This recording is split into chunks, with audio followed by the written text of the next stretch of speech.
আজ জগন্নাথ দেবের স্নানযাত্রা। অন্যান্য জায়গার মতো আজ পূর্ব মেদিনীপুরের কোলাঘাটে রাধা মাধব মন্দিরেও অনুষ্ঠিত হয়েছে জগন্নাথ দেবের স্নানযাত্রা। দীর্ঘ বহু বছর ধরে রাধা মাধব মন্দির কমিটির পক্ষ থেকে হয়ে আসছে রথযাত্রার অনুষ্ঠান।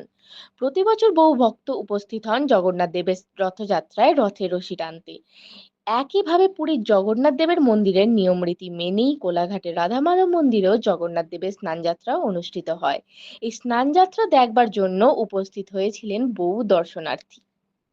কে আমাদের শ্রীধাম পুরী থেকে যেমন অনুষ্ঠানটা অনুষ্ঠিত হয়, আমরা সেই রকম চেষ্টা করে আমাদের যে মন্দিরে রাধা মাধব মন্দিরে যে জগন্নাথ দেব, বলদেব, সুভদ্রার মূর্তি আছে, আমরা স্নানযাত্রার আয়োজন প্রতি বছরের মতো এবছরও করেছি।